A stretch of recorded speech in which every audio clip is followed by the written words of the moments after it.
Agile Radio. Slava Ukraini!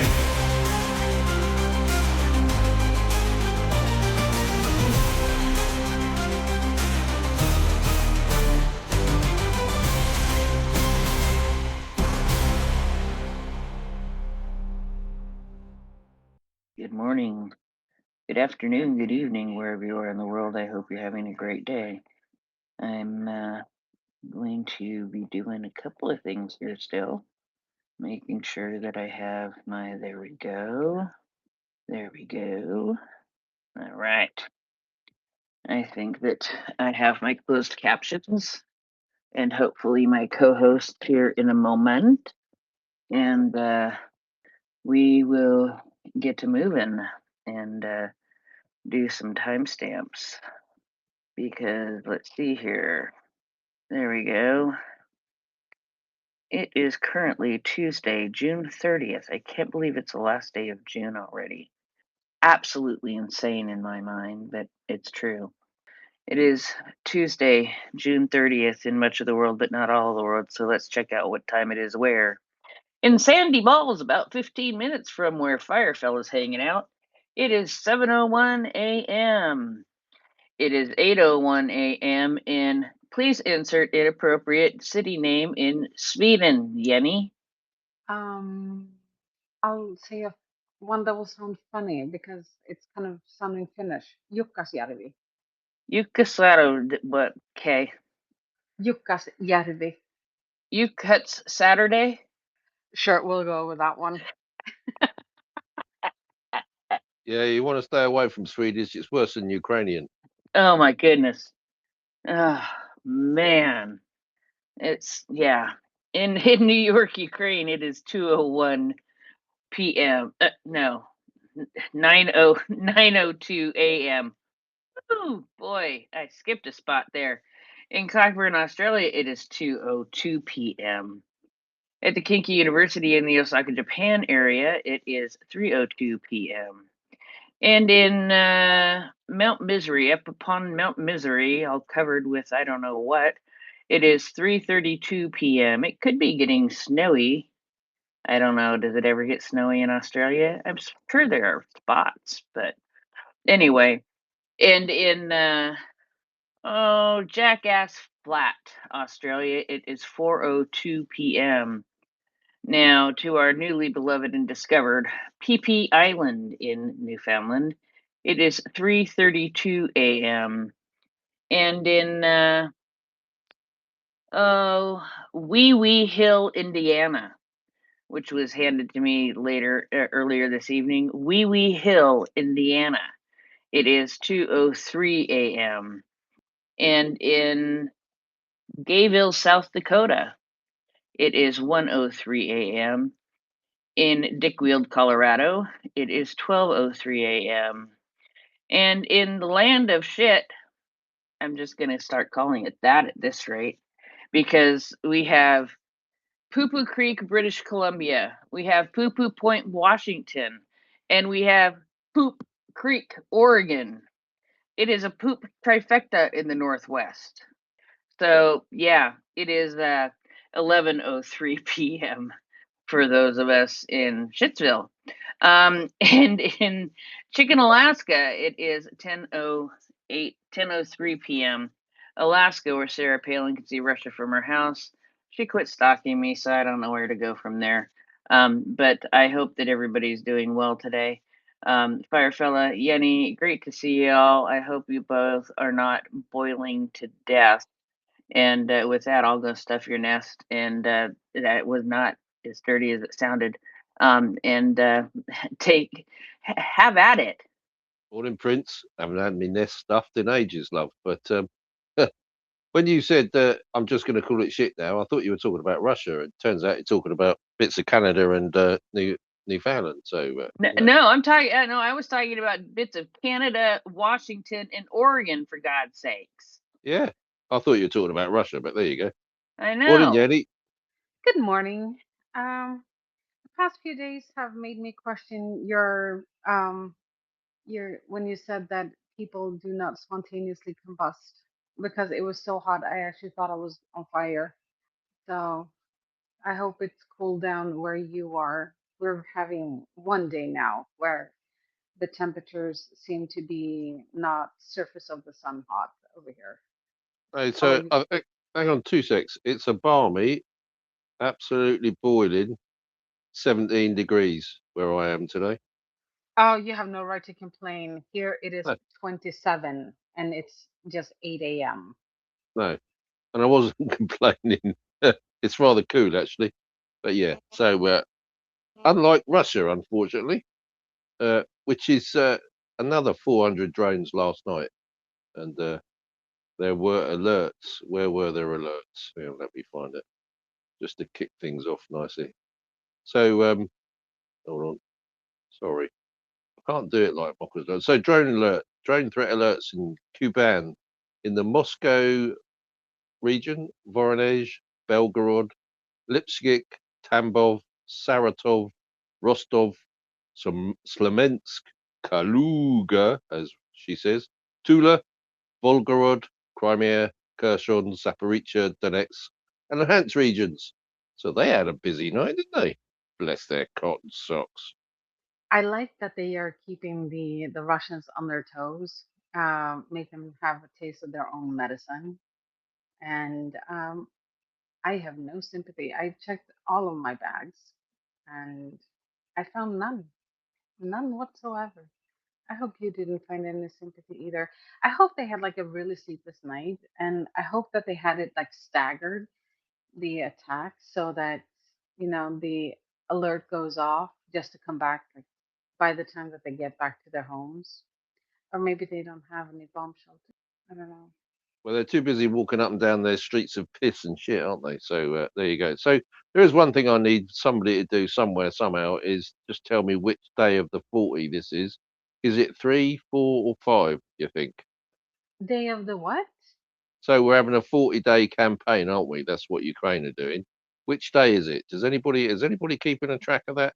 Because I tell you what, the woe and the moaning out of the Russians, and I think it's only like third or fourth day that the Ukrainians have been at this, and it can't.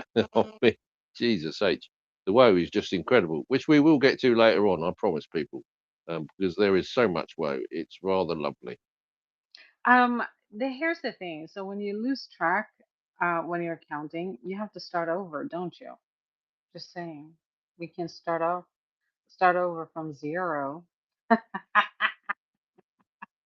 Right, so Jenny, have you got anything you want to talk about while I stuff the nest for a couple of minutes? Yeah, if you give me a few seconds so I can log into the news site here in Sweden. Because there was Okay. something that happened with Finland yesterday. Because I kept hearing it over and over, um and now So I just about the nuclear stuff. yeah. Apparently they had said that they were gonna like blow off half of Finland. Yeah, Mm. it's all Russian disinformation. It's Yeah, a well, news no, story started out of nowhere and with no credible sources. So I wouldn't put too much by that one, actually. yeah, they don't have it. They don't have it in them. Let's see. Well, here's some good things that I can talk a little bit about. So, everybody has heard of the CV-90, and also we have the combat boat 90.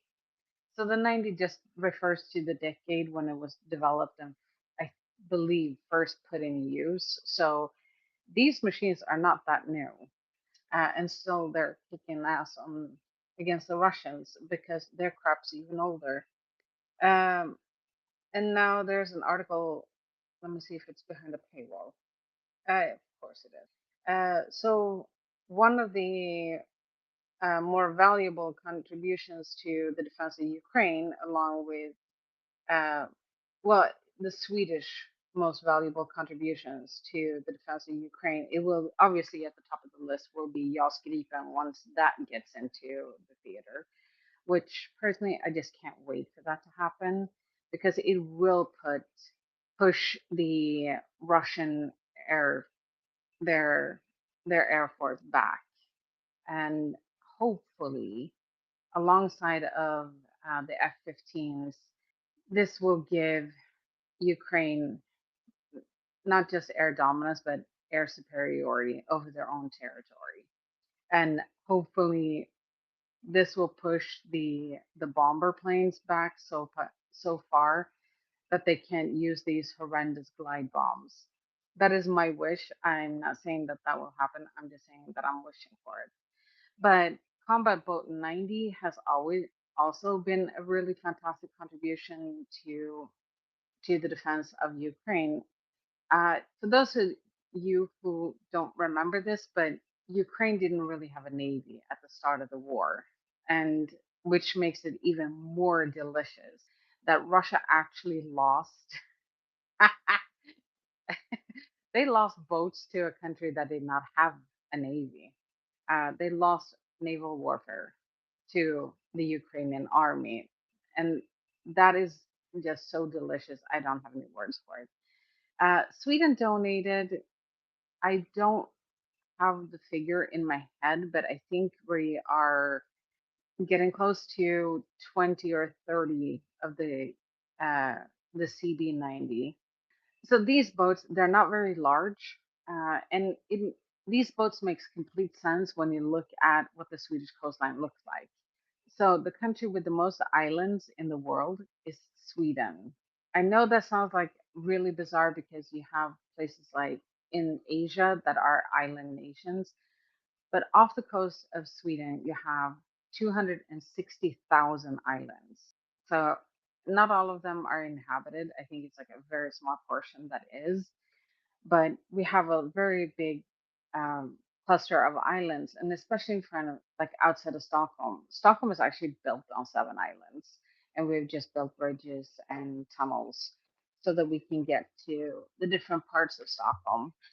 And because we have so many islands, big boats are utterly useless because you can't maneuver fast enough to zip around all the islands. So Sweden developed a boat that can go, I believe the top speed of the CB90 is 40 knots, which is actually quite fast, but it can also come to go from maximum speed to a complete stop in 10 meters, which is roughly 10 yards for the Americans.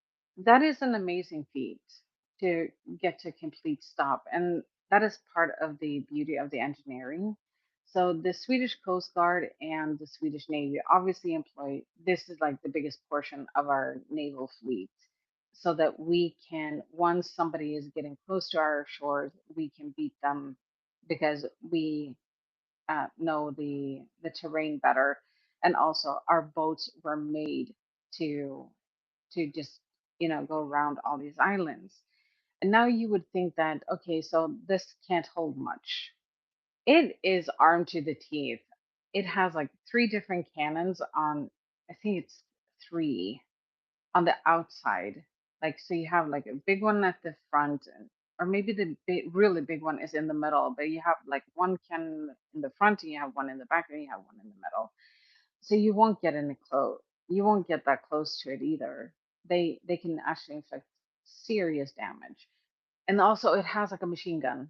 And then in the hull, because it's not that long, it's not that big. And I was surprised when I was looking at it. So it's actually called CB90H, and H stands for half. So in the hull, you can have 18 fully equipped assault soldiers. And because of the way that the boat is constructed, you can get really far up on the shore, and then you just open the hull and you have 18 assault soldiers just disembarking. So that is on top of the crew that will man the boat itself, and they will be fully equipped. All their gear will be with them. And I think this is why this boat has been such a valuable contribution to Ukraine's defense, because not only can it zip around the bigger boats that Russia has, and it is hella faster, and it packs a really good punch as well. And then you have the fact that you can have, so if you're doing like an assault, this is what I suspect will happen.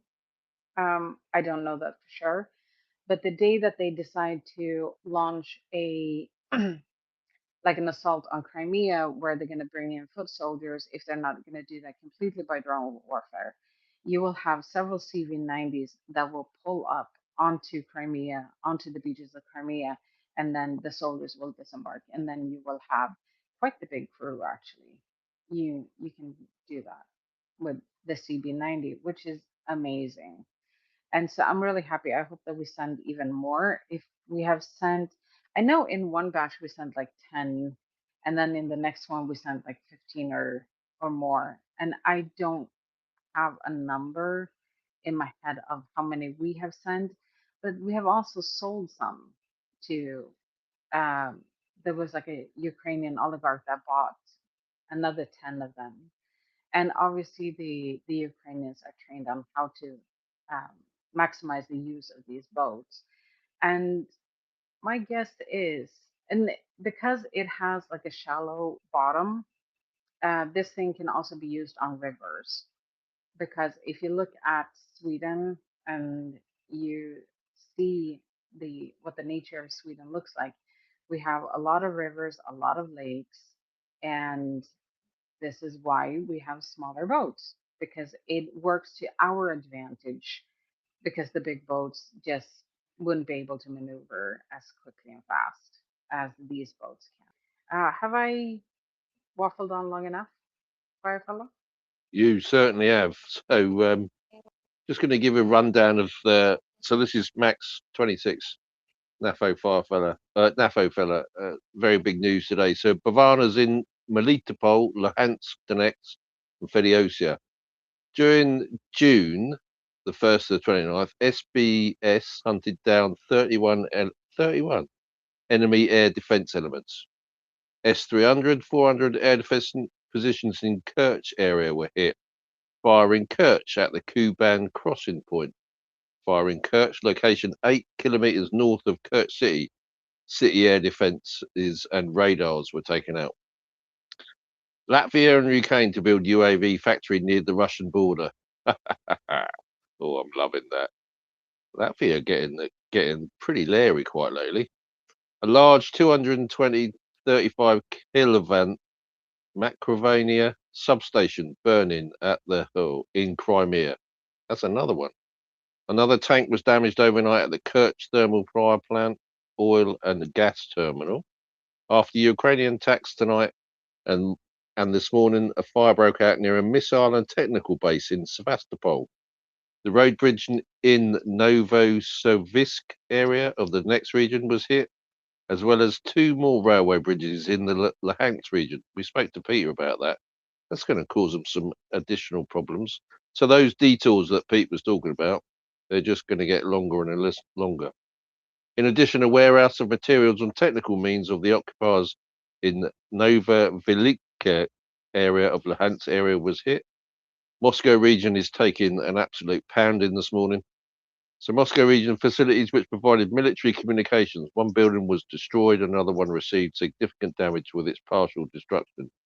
So Russian soldiers on the front lines, get this, after they've actually got to the front lines, they live a usual length of time of 20 to 35 minutes, according to NYP. Norwegian Nammo has supplied the Ukrainian Defence Forces with hundreds of thousands of N7 Control warheads for dropping with FPV drones. France, Zelensky had a very good conversation with Macron. Now, this is good. With Macron regarding obtaining a license to produce French Scalp missiles, reports Fedorov, the defense minister. In Slavansk, on Kuban, a fire continues for a second day at the refinery. That was the one that was hit yesterday. That was the tank farm, if you remember, after the Ukrainian strike. So that's a little roundup, people, of where we are this morning. So as we go on, more news is going to come in, but because there was again another 400 drones overnight, and it's rather lovely. Hang on. So Well, explosions and sorry, go on. no, I was gonna say, like, so it looks like the attack is continuing in the now in the morning, because I'm seeing a Absolutely. report. Yeah, Yeah, because it's not. Moscow is under attack. What a shame. Yeah, started last night, and it's just going on and on and on. Back to you. Sorry, Sorry for interrupting. so no, that's fine. So, just explosions and fire reported overnight in Moscow Oblast. Ukrainian drones were spotted prior to the explosions in Russia. Now, there's a couple of pictures of sort of fires, but I'm disappointed this morning. The actual orcs are not doing their reporting properly because it's a long way off. I mean, but the building is absolutely toast. I mean, that's gone. And it's just a smoking wreck, really. No, not even a good Bavana. I'm disappointed in that. Not happy with that. Because here in the Swedish paper, it says that the attack waves um, towards on Moscow. They said about 50 drones attacked on Moscow, and they have obviously been shot down, all of them. But now they're working on the wreckage. I wonder if they really shot them down, or if it was like the buildings actually intercepted them. And oh, they're saying that the night between Friday and Saturday, Ukraine attacked the country with 660 drones in that one night alone.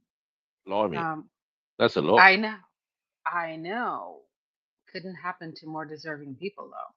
So good for Ukraine.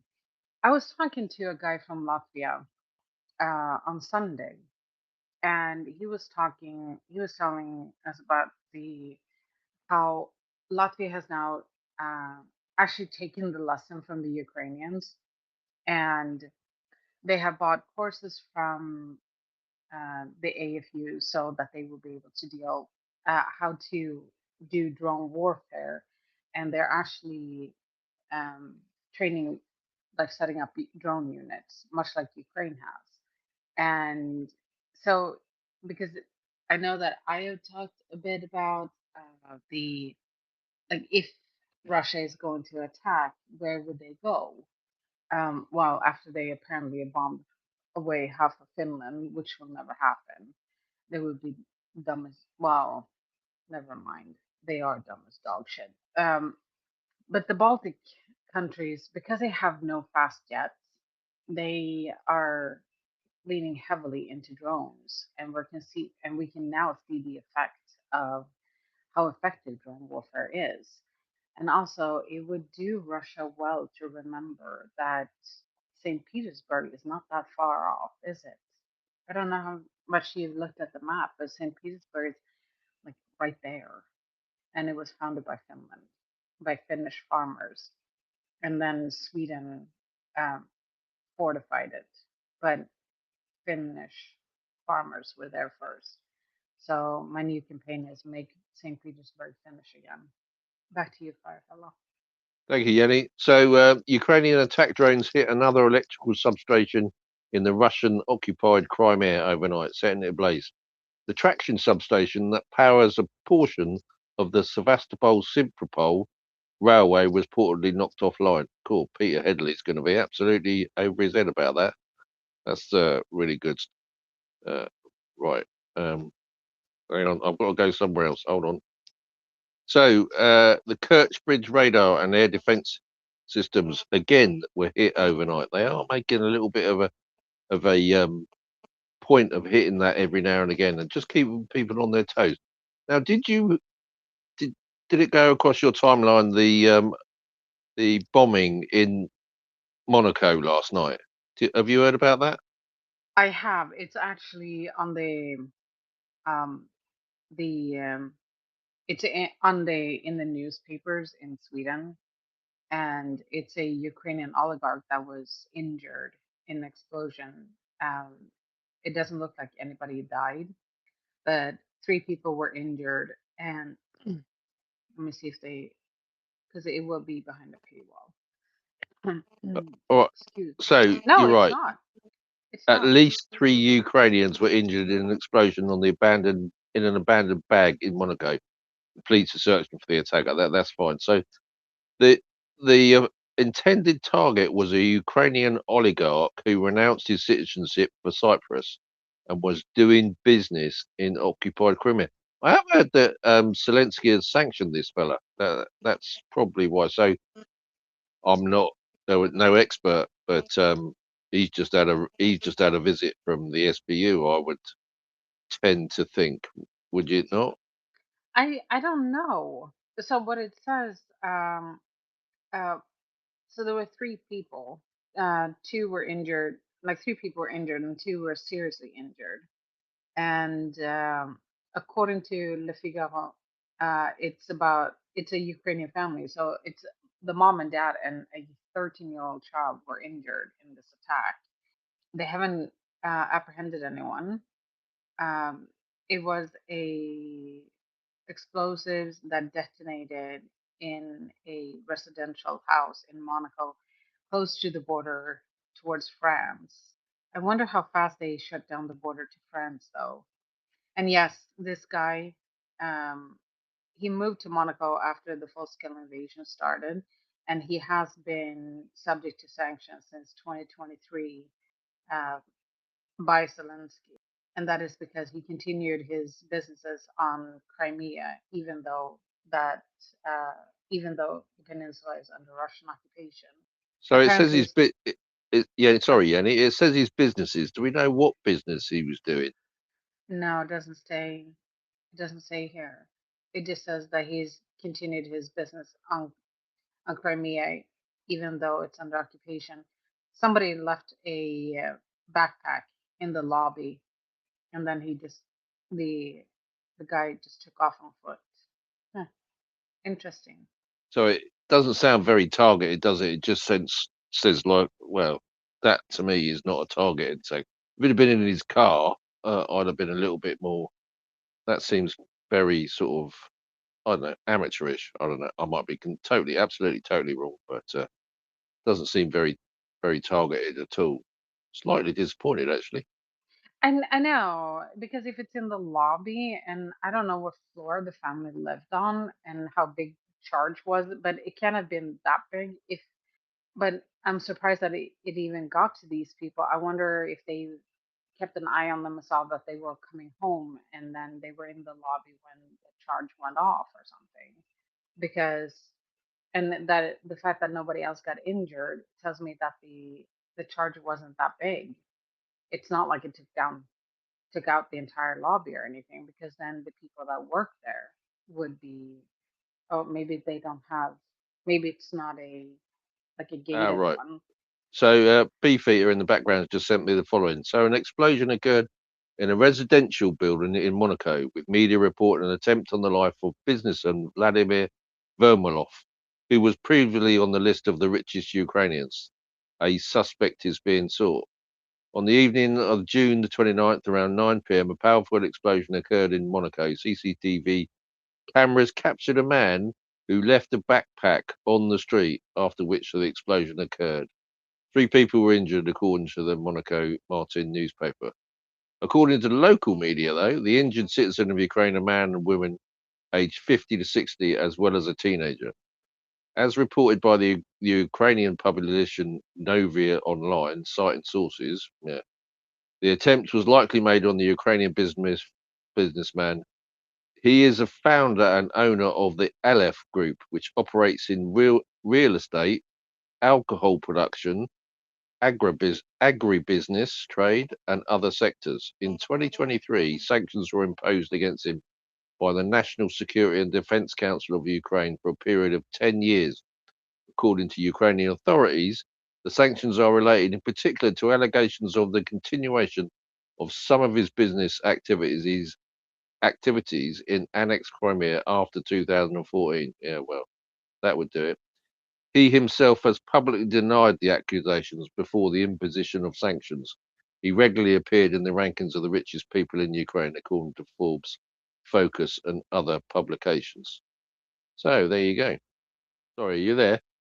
Yeah, I thought you were. I thought the article was longer, so I decided I was gonna brush my teeth because dental health is important. Take that toothbrush out of your mouth, you dirty mare. Right, get back. Oh no, I'm done now. Yeah, no, it pretty much says the same. In Sweden, it says in their 50s about the adults, and 13 is the child, and so that's actually quite young. They have that kid late in life, and I thought I waited long. Um, no, but and this is, I think the reason why this is making headlines, it's not because It's an attack. It's because of where the attack is happening. I don't know if anybody has ever done anything like this in Monaco before, ever. Do you? No, can't think that I've heard reports of bombs going off in Monaco on a regular basis. No, that's not on my bingo card, as it were.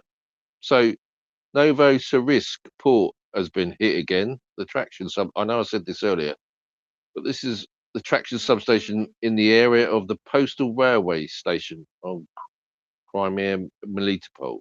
Multiple other Russian regions with UAVs are making their way to Moscow. So this attack's ongoing. Yeah, you're right. It's absolutely massive attack, and it's been going on for a few hours now. So everywhere's getting a taste of it. Oh, I'm loving this. Yeah, it's a real shame that the attack is continuing, isn't it? I do like the smell of Russian tears alongside of explosions inside Russia in the morning, um, because that will take the inevitable end of the war ever that much closer.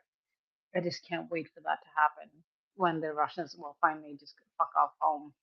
But we're seeing cracks, aren't we? We're starting to see cracks among the soldiers.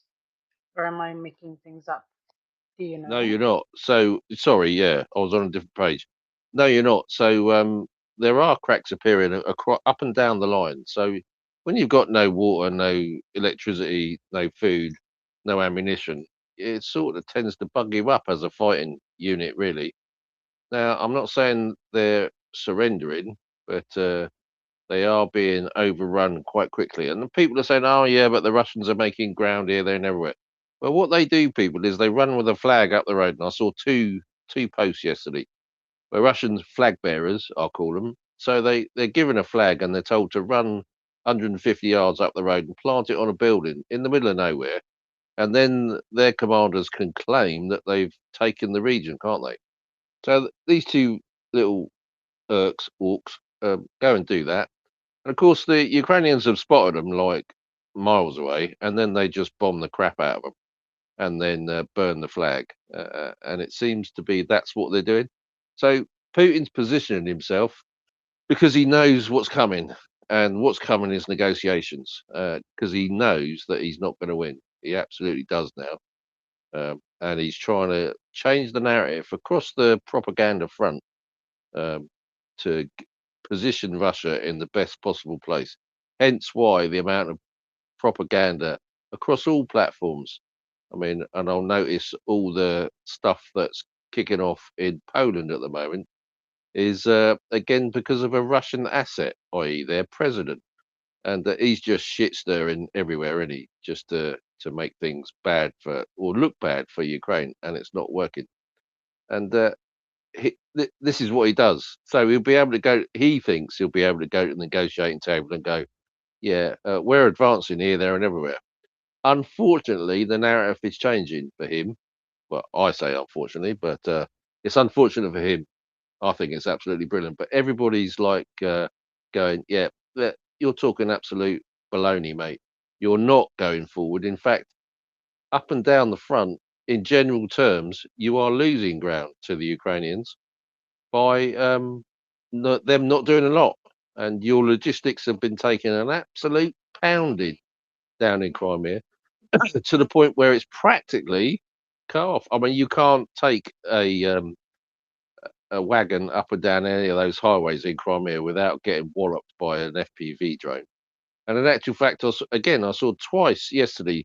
Um, two trucks got hit on the other side of the road, and the drivers going opposite direction stopped, got out, and verbally said, "Ah, bollocks to this." Threw their keys at the wagon, got on the phone, and walked up the hill. Obviously talking to their manager, saying, "Right, you need to come and get me because this is getting out of hand now." So day by day, minute by minute, hour by hour, it's just getting more untenable for the Russians, which I find absolutely beautiful, considering all the shit they've put Ukraine through. What about you?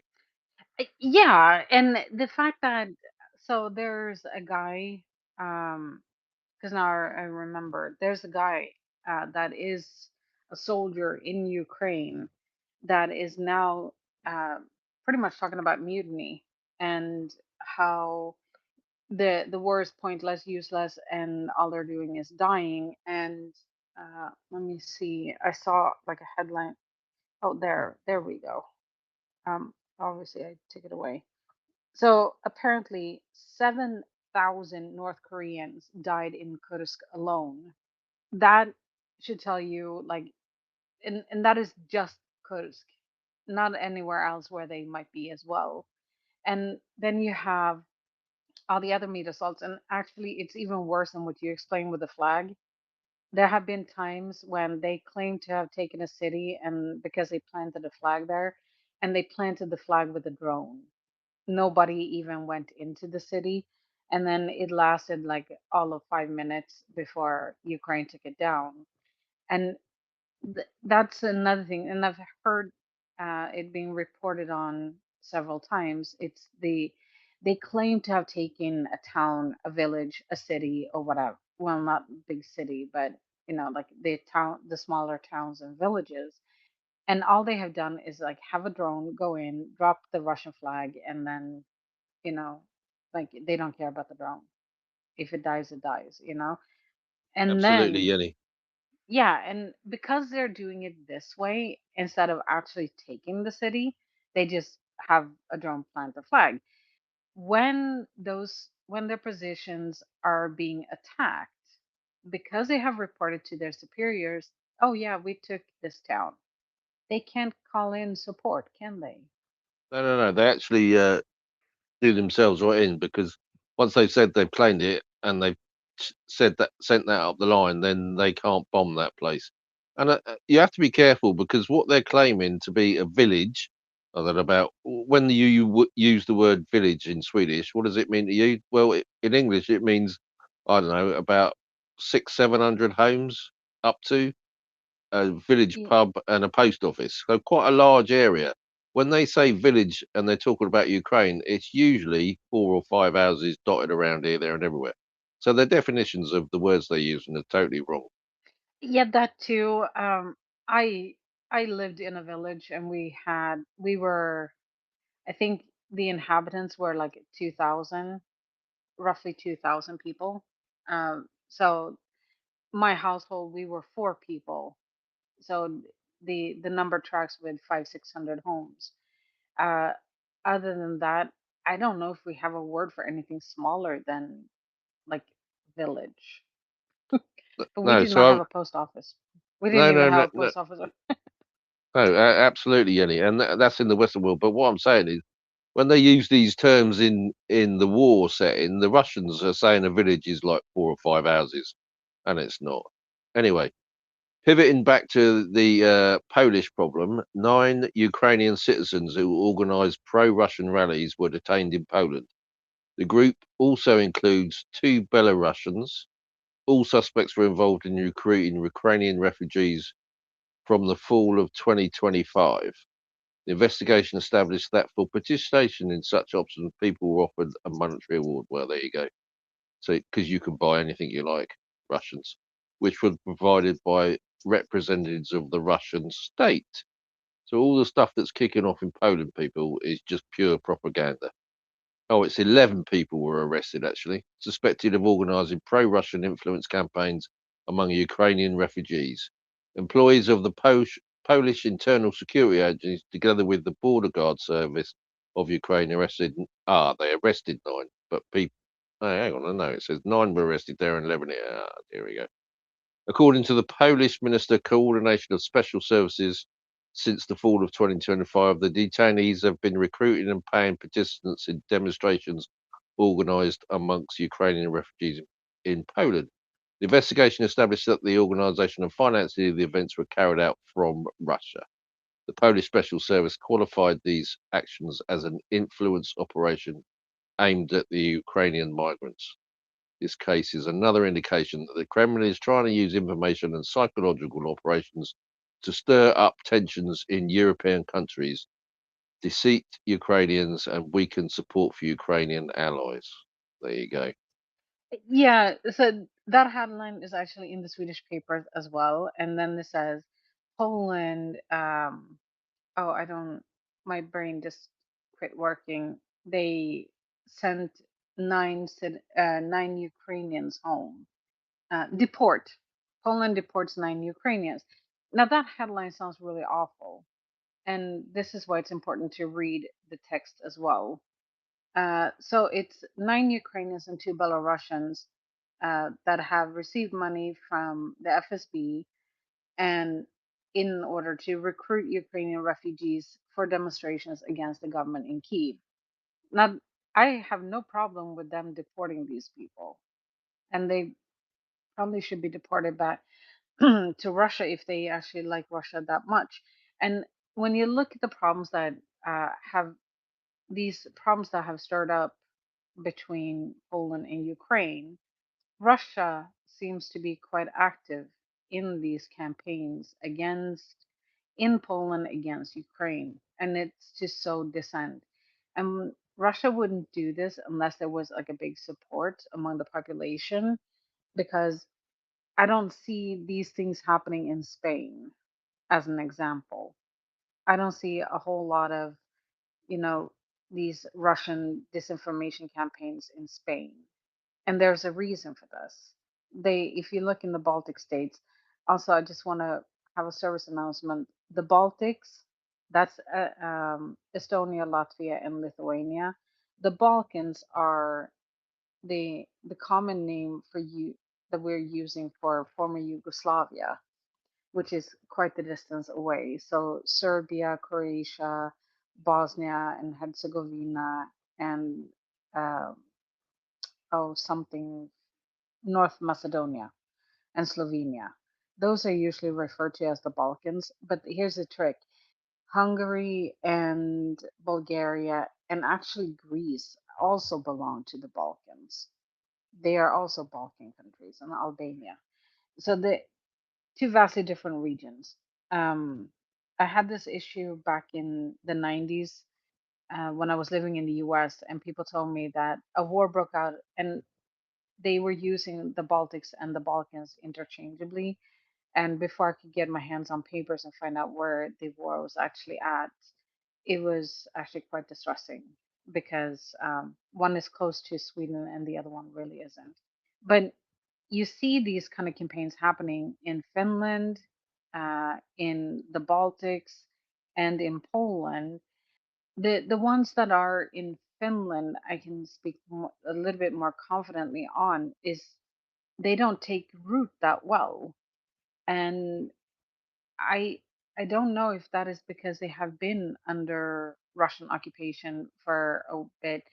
They were sort of a self-governing duchy that was a part of the Russian Empire back up until 1917, when they were like, "Oh, look, Moscow's busy elsewhere. We'll just declare our independence," and they have been independent ever since. So they know the Russians, but you would think that Poland would know better as well than to fall for Russian disinformation and these campaigns.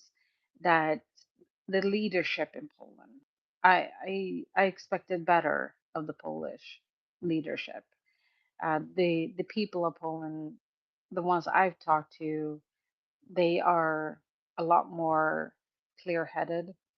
I don't know what happened there, but they all of these countries, they are under a lot of different operations done by Russia to get them to not support Ukraine as much. And it's disheartening to see that the what's his face in Poland is falling for it. It was the same thing with the farmers as well. And then when you started looking into it and follow the money, it led back to Russia. The ones protesting by the border towards Ukraine, they were they were Russian operatives. They weren't Polish farmers. Back to you, Firefella. Cheers, Jenny. So, as an English person, I can't say a lot because we fell for Brexit, didn't we? And that was absolutely, totally, 100% a Russian paid operation, and it worked in our country. All that malarkey about selling money and Cambridge Analytica, totally fabricated, made up load of old nonsense that the media pumped out and said because they wanted certain people to win, and Russian money took the day. Now, there's been a couple of developments, and I like it when my timeline refreshes. So, the Starkey thermal power plant was attacked and has sustained extensive damage, says the Crimean Wind. The main building of the thermal power plant was completely burned out. One fuel tank completely destroyed, and the other was damaged. So that's good news. Ukrainian attack drones reportedly struck the Dunbar Space Communications Center this morning, Russia's largest satellites communications complex. This would be the second time, yeah, it was hit last week. Second time the center has been struck in the last week, and the third strike on the Russian SATCOM facility. Remember, Mockers was saying a little while ago that they were using their satellites to get nearer to other people's satellites, little gits. Today, a fire broke out in the Lenin store in Glasnost, so-called trade and so it doesn't say what they did there because they're running out of excuses for these places bursting into flames, which is unfortunate for them. The area of 450 meters looks like a proper little job. They're not going to save that. What a shame. And I must admit, their firefighting techniques I've got better. On that point, there was somebody using foam yesterday on not a B class fire, but just a lorry fire. And somebody said to me, "Why is that water white?" I said, "Well, okay, there's a reason for that." So what they were doing, so to make foam, you need foam concentrate, which you add to the water in your hose, people, by a means. We won't go into that, but you can. And then you aerate that mixture, and then that produces foam. Now, if you don't do the aeration bit, it's called in the trade wet water, and that sounds um, a bit uh, silly to people outside the trade. But what it means is it's just water and foam concentrate mixed together, and it's actually called foam solution. And if you use that on an A class fire, so carbonaceous, i.e., woods and plastics, water runs off wood and plastics, but wet water, i.e., foam solution, sticks to it, and it actually puts out A class fires slightly better.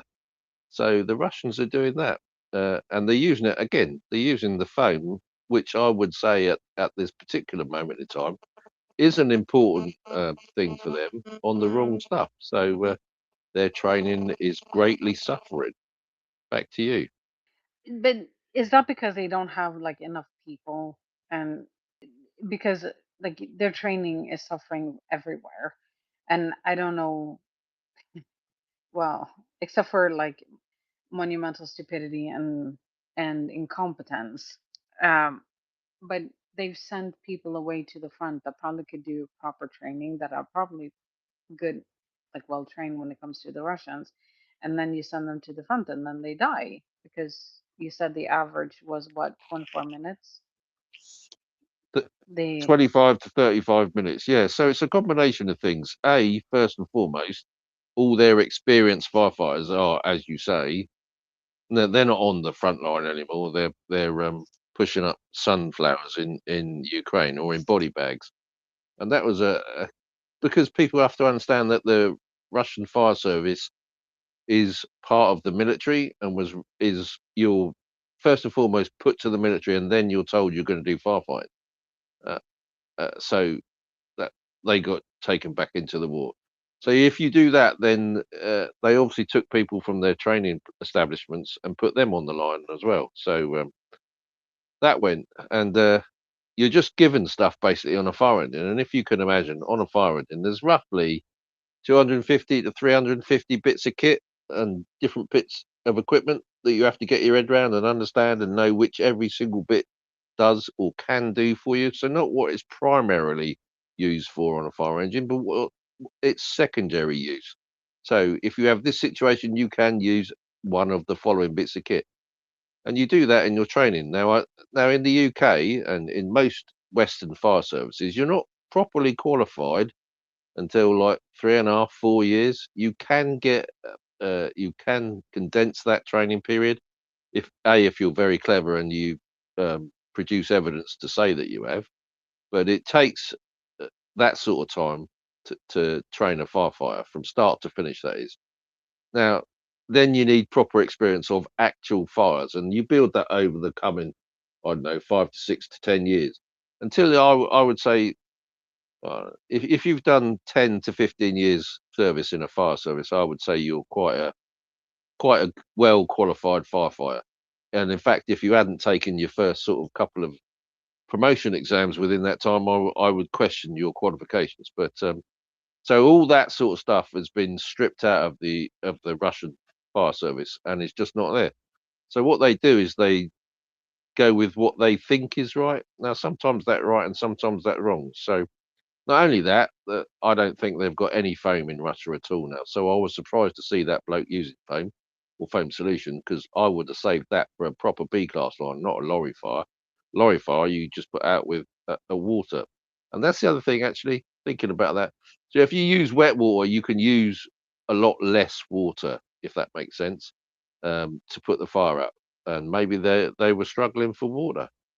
Sorry, bit of a ramble there, but did that answer your question? Yeah, and to be fair, in Sweden, you can do, because Sweden has conscription, right?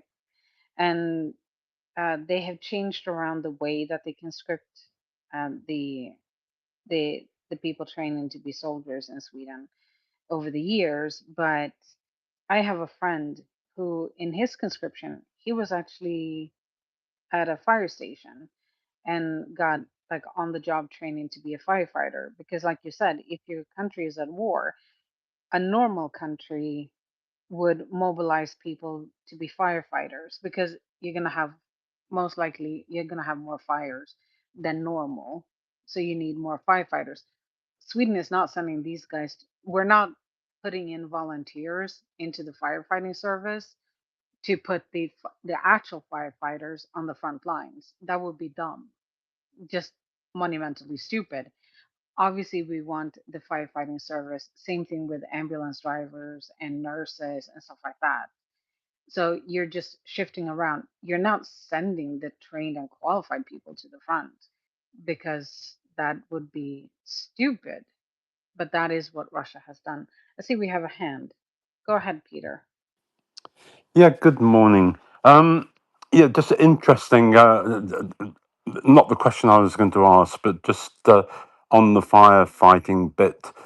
Is that also going to be replaced by robotics and AI? Because I have seen drones now which can actually carry water or a pipe up, and those drones can go to places where humans can't safely go. And I just wonder whether that industry, the firefighting industry, is also going to become more drone and AI dictated.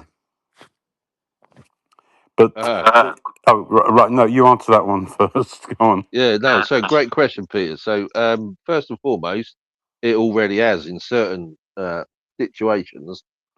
So the fire service has used what we call fixed installations for years now, and they are basically drones that are fixed in a certain place.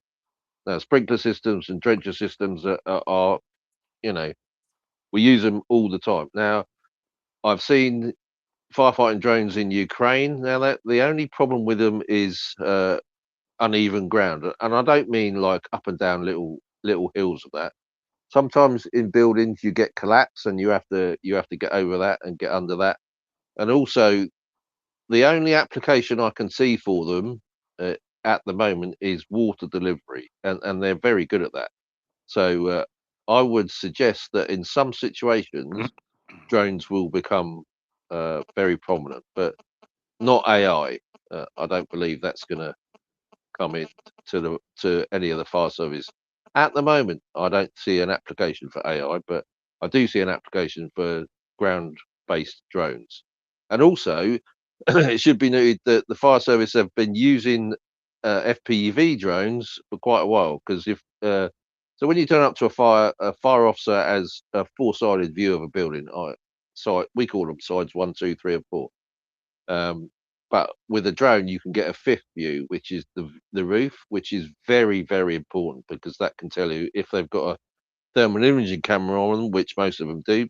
You can look for the travel spread of fire via the thermal imaging camera, which can be very intuitive because sometimes the fire doesn't pop out in roofs because it's well insulated in the west. It totally different situation in Russia. It burns through them very quickly.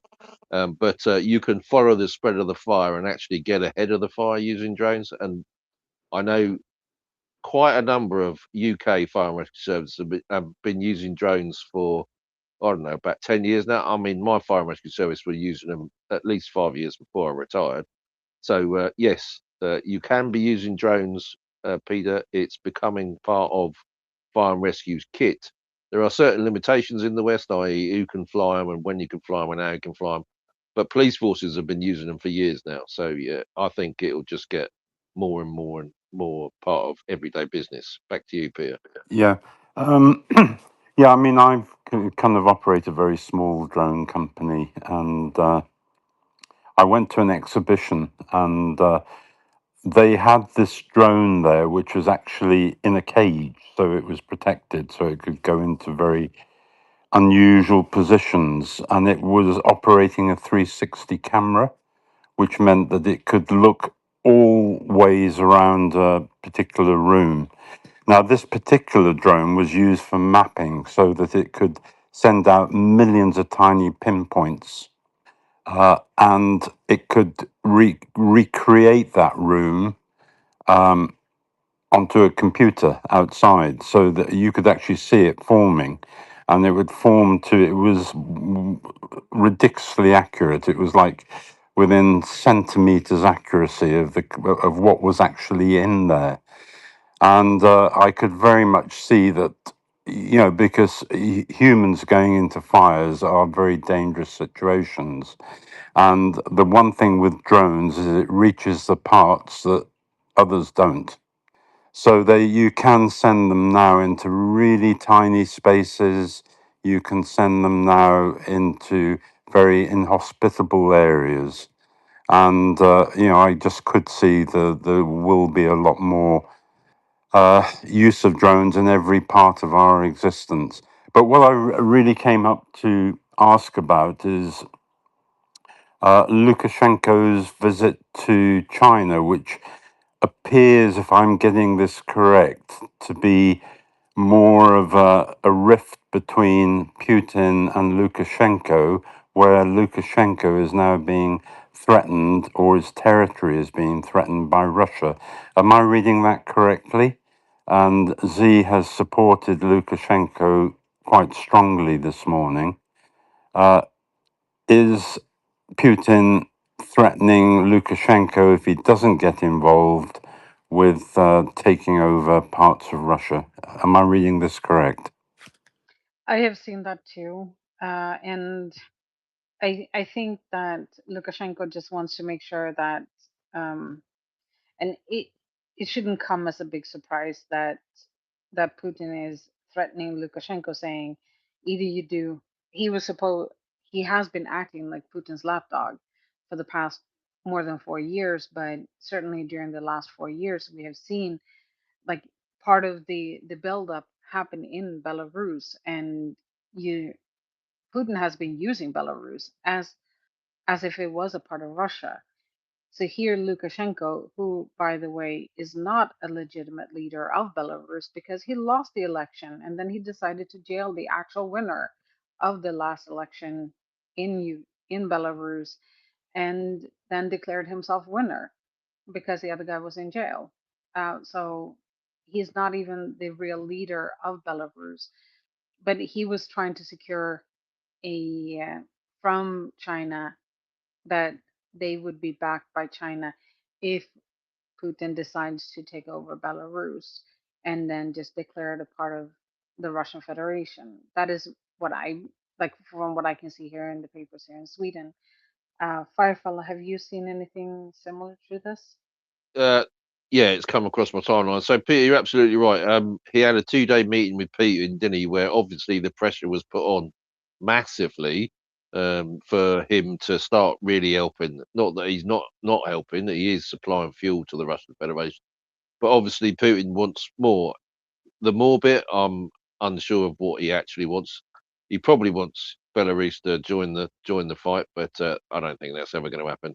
So that has prompted the little weasel Luca to rush off to China because China actually owns Russia at this point in time, doesn't it? Let's be honest. They're keeping them in the game under the radar. They're saying that they're not supplying this, that, and there, but they absolutely are. And Z has said, no, we believe in your sovereignty. And I think the reason he went there was to secure Z's promise to talk to Putin to say, don't invade me or don't make me do stuff I don't want to do. He's just arse covering exercise, I think. Does that answer your question? Yeah, it does. It's any disharmony going between Belarus and Russia is a good thing, and I think that one thing is that obviously China lay claim to a big chunk of Russia, which are actually inhabited by Chinese people, and I could see very soon that China will actually grab that piece back. I mean, the quicker that Russia collapses completely, the better. And then maybe they might just start to become people of the world rather than this weird bunch that they are at the moment. But they do need to collapse completely. And, it's any disharmony, I said, between Belarus and Russia has to be a good thing. No, Peter, absolutely agree. Jenny, do you want to go and find the numbers?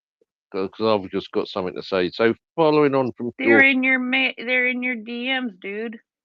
yeah, I know, but I was asking Jenny whether she could do them. Have you got hold of them, Jenny? If you haven't, I'll do them. It's not a problem. Give me 2 seconds and then I will have them. No, no, no. So, just to finish off the discussion on drones, Peter, in emergency services. So, for all you naughty boys and girls out there that run ganja farms, don't do it because the police have got FPV drones. They put them up with thermal imaging cameras, and because you bypass the electricity on these homes and then stack them in the roof, so you turn them into farms, the police can see you and they will knock on your front door. So yes, Pete, drones are becoming more and more everyday business. Have you got those numbers, Jenny? I do. Oh, So the numbers are Ukraine have added 1,350 dead and missing Russians. So they added that many good Russians. That's amazing. So now it's 1,403,550. One tank. Aw, the little. It's the little tank that couldn't. Hmm. Six armored combat vehicles. Oh, I forgot to say the total. 12,067 tanks. Jesus, I don't even think that the Nordic countries together have that many tanks. We have mostly combat vehicles. Uh, they added six armored combat vehicles for a total of 24,851. I don't think we have that many either of those. That's amazing. They have lost more than we have. 71 artillery systems, taking the total to 45,040. No MLRS. One air defense system, taking the total to 1,455. Um, 8 ground robotic complexes.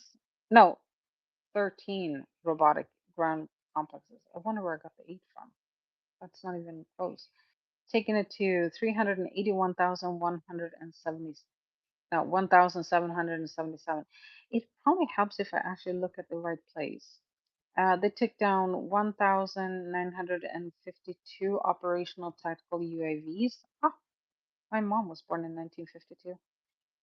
Taking that total to 381,176. That's what that number is. 492 automotive and fuel tanks, taking that number to 114,104, and two special equipments, taking that total to 4,368. Damn. But oh yes, those numbers tell me there's so much winning going on in Russia. And the the Air Force report is 138 targets shot or suppressed on the night of June 30th from about 1800 to on June 29th. The enemy attacked with 154 Shaheen strike UAVs, including jets, Gerbera, Italmas, and parody type simulator drones from the directions of Kursk, Orel in the Russian Federation, Donetsk, um, Gvardiske, and Crimea. The air attack was repelled by aviation, anti-aircraft missile troops, electronic warfare, and unmanned systems units and mobile fire groups of the Defense Forces of Ukraine. According to preliminary data, as of 08:30, air defenses shot down and suppressed 138 Shaheeds, Gerber Talmas, and drones of other types in the north, south, and center and east of Ukraine. That's like all of the country. 13 strike UAVs were recorded hitting 10 locations, as well as the fall of downed ones and fragments at 2 locations. The attack continues. Several enemy UAVs are in the airspace, and people should follow the safety rules. And let's we should do more to help Ukraine their airspace. I'm actually quite annoyed that we're not doing more than we are when it comes to helping Ukraine have air dominance and moving towards air supremacy. Back to you, Firefella. Now, excellent numbers. Thank you for that. So we're getting to a bit of cope and woe. Chris Owicki has done a little post this morning. Well, yesterday, last night I picked up, and there's another one I found that we'll get into a bit later. But I'm glad that Peter's here because he might want to comment on this. In another sign of worsening economic problems in Russia, a fifth of the fleets of the country's largest airlines have been taken out of operation. The idling of the aircraft has been blamed on the equipment failures and extended maintenance incurred by the effect of sanctions. Good God, at least something's actually working. The Russian newspaper Kommersant, excuse me, reports that almost a third of the fleet, 92 out of 322 aircraft, is now idle at the eight largest carriers, and this breakdowns in the following top five carriers. So Aeroflot, 37 out of 349 aircraft are out of service. 33 of 100, so S7 Airlines, 33 out of 104, about a third of the fleet. Ural Airlines, 10 out of 51, that's nearly a fifth. Norwind Airlines, 12 out of 27, that's 44%. And Azur Air, 17 out of 23, 74%. So that's quite a decent percentage. Most of the grounded aircraft are Boeing and Airbus models, but many Russian-made SSJ 100s have also been grounded due to persistent engine failures. Yeah, well, they don't make good engines in Russia. There are also concerns about possible fuel shortage due to the impact of the Ukrainian drone strikes. Commersant sources say that the fact that only third of the fleet or third of the airline's fleets have been idled for 5 years after Western sanctions were imposed is actually a good sign, given the present difficulty in obtaining spare parts. Now, excuse me, but I think that it is an oxymoron because everybody in the world is trying to supply Russia with spare parts for their aircraft at the moment, and it's all going underneath the radar. However, they Comsant do predict that the fleet retirement situation will worsen from 2027 due to aging aircraft and dwindling service life, which is particularly important in the aircraft industry. You need to service your engines appropriately, particularly for the SSJ 100s. Russian industry has so far failed to produce anything close to the number of replacement aircraft needed. Any comments, Peter? Yeah, it doesn't surprise me at all. I mean, kind of aircraft follow very, very strict maintenance schedules. They're either ongoing maintenance or they're phase maintenance. Um, and every single part, I mean, I remember flying where we had a November registered aircraft, and I had to land it down at Biggin Hill, and we needed to replace this part. Now, the maintenance unit there had the part in their stores, but it was CAA stamped, not FAA stamped. And what that meant was, although it was the absolute 100% identical part, it couldn't be put into the aircraft. Now, we kind of looked at the time and we looked, and we could go without it. It was not on the no-go list of items. So that's what we did. But it just shows that, it's not just the part being authorized and used for that aircraft. It actually has to have the right stamp. So, I mean, I would love to look at some of these Russian planes, but I'd love to look at their maintenance schedules, because I doubt they even exist. Knowing Putin, he'll say, "Oh, we can't fly this aircraft because it hasn't had a phase 2 check or a phase 1 check or a phase 5 check." And they would say, "Oh, that doesn't matter, just carry on with it." And then eventually the thing breaks, doesn't it? It's going to, if it's not properly maintained, it will break. And the same with the engines. I mean, they have very thorough checks. They have an engine life. They have hot inspections where they're examined internally. All the blades in jet engines have to be examined very thoroughly. And without these checks, they're going to break, basically. And yes, I mean, they will get parts from shady people who will build these parts, but I mean, it's not a good situation. Pete, what's the difference between CAA and FAA? FAA is the biggest. It's the American aviation, the federal aviation. CAA, we used to be under EASA, which was a European regulatory body. And the most stupid thing ever was Brexit, because that then suddenly meant that, say, an engineer who was EASA trained and qualified, i.e., EU, he was in the awful position that all suddenly became CAA. So although the regulations were just palmed into the Civil Aviation Authority, the UK, right, they were exactly the same regulations. They were just pasted over. But what then happened is that poor engineer who was qualified to work on European planes was no longer qualified to work on European planes. Pilots who were qualified to fly anywhere for any airline in Europe, suddenly their qualifications were gone. They suddenly had a CAA license and not an EASA license.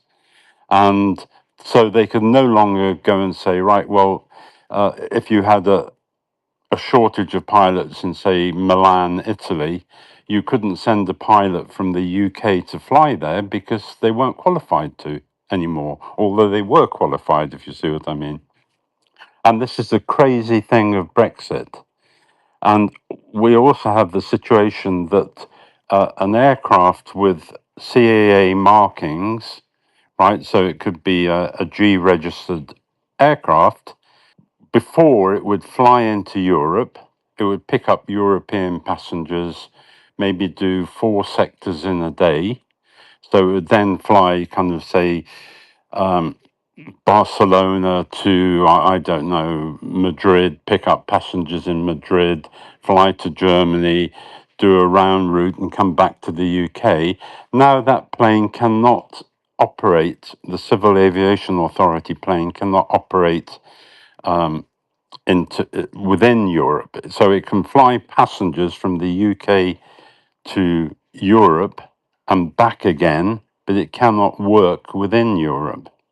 And so somebody like EasyJet, you suddenly had EasyJet Europe and EasyJet UK. I mean, this is all the wonders of Brexit. And it's, as we know, biggest mistake the UK ever made. Thank you, Peter. Yeah, one of the probably intended consequences of Brexit, but of course, those that were selling it didn't know about stuff like that, did they? Because they're all morons, as far as I'm concerned. Yeah, absolutely. Jenny, you Yeah, got but anything? it's really, No, sorry. it's really ruined pilots. I know some pilots who are trying to get European, what's the word for it? Gone off in my. Qualifications. No, not qualification. They're already qualified in Europe, but they need to get European residency. Kind of nationalization, national. What's the word for it? I've got. And Residency. yeah, they're trying to do that so that they can actually work in Europe, because it is very limiting being just stuck with CAA and not European licenses. It sounds like Brexit was like a horrible idea. There are so many examples of the the short-sightedness. First of all, because the UK was a founding member of the previous iteration of what is today known as the EU, it was called EC or something. I don't remember. Um, it had like a really sweet deal, and there were a lot of exemptions, things that the UK did not have to qualify. But if you guys reapply, and this was told to me was is one of the reasons that's holding the UK back, you won't get the same deal this time around, and you won't be that special. And yeah, I could talk for actually quite some time on some of the things that I know where you could tell that the implementation of Brexit, if the UK was so not prepared, they hadn't done their homework on getting things done because they were so used to not. And here's so in a way this does tie back to Ukraine because one, it was a Russian operation to divide up, thinking that if the UK leaves the EU, then the EU becomes like it would cripple the European Union if the UK wasn't there anymore. And when you look at the way it was implemented in the United Kingdom as well, one, the people were lied to when they were saying like, oh, instead of sending money to the European Union, we can now, flood the NHS with the same amount of money that we would have spent on the EU. And it turned out that one, that did not happen. Two, uh, they forgot to mention the amount of money that the UK actually received from the EU. So the you guys were lied to on so many levels. And then there was the part about how you have to declare goods that either come into the United Kingdom or leaves the United Kingdom. This was not something that they had prepared for. They had not hired enough people to take care of these things, the customs declarations. This is why you saw fish rotting in the harbor and goods actually being destroyed because the lorries were stuck before they had all of the items, before it was very streamlined. It is very streamlined in the European Union, so that if you're moving goods from Finland to Spain, the paperwork that you have to fill out is minimal. But if you're trying to move the same kind of goods from, for example, the UK to Spain, there's a lot more paperwork needed now. And who is going to make sure that all that paperwork is filled out? Well, you need to employ people, and that was one of the fuck ups. Um, and also, this was a way they were complaining about the foreigners taking jobs, like lorry drivers. And then it turned out that you guys hadn't. trained enough lorry drivers to take over the job of the people who were no longer welcome in the UK because they didn't have permanent residency. And so this was why in the beginning, it's not now, but there were a lot of shops that had empty shelves because they had no lorry drivers to actually deliver the goods to the stores. Um, Almost like it was a really horrible idea. And this is what Russia does, right? They go in because, trust me, they're trying to do the same here in Sweden, trying to get Sweden to leave the European Union. And whenever anybody brings up like, oh, we should leave the EU, I'm like, oh, could we just, for a second learn from other people's mistakes rather than having to do them ourselves? Can we look at how well the UK is doing now compared to what happened before? It's one thing to not join.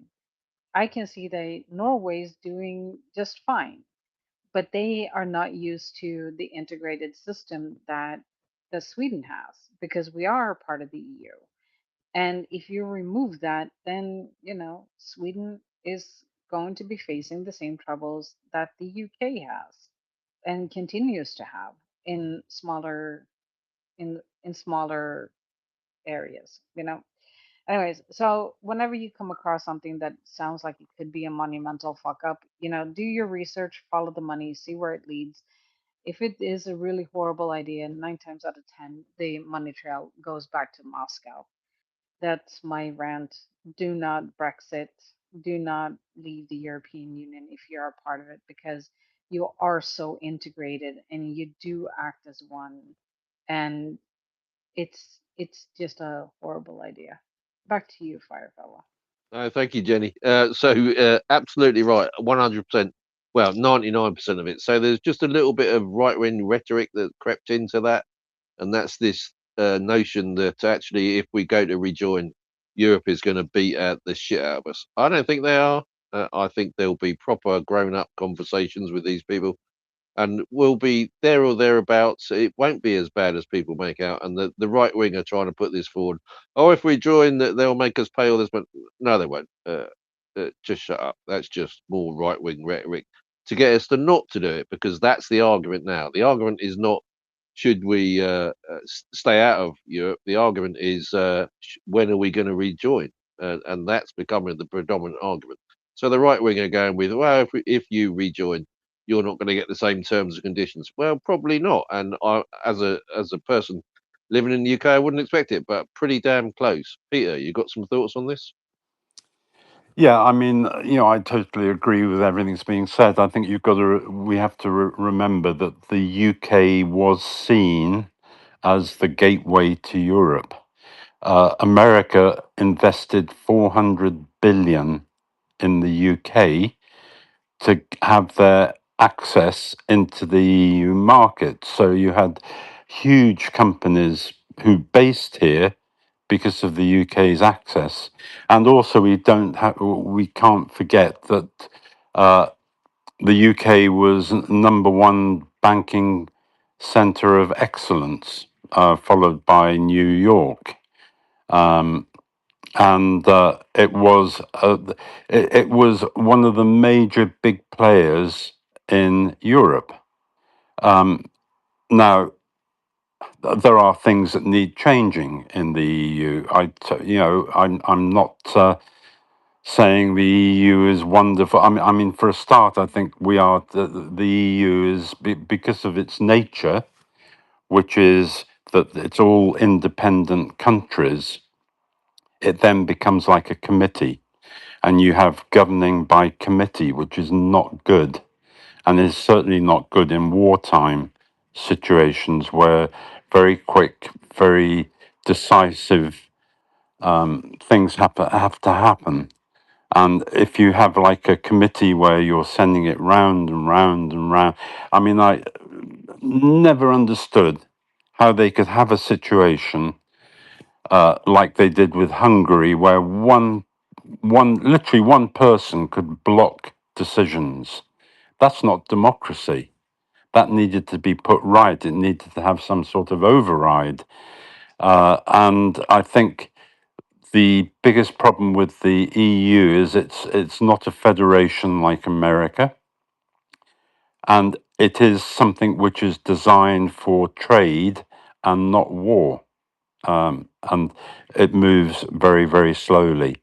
So, yes, I do think we should have stayed in, and we should have kind of helped make changes to the EU as it develops.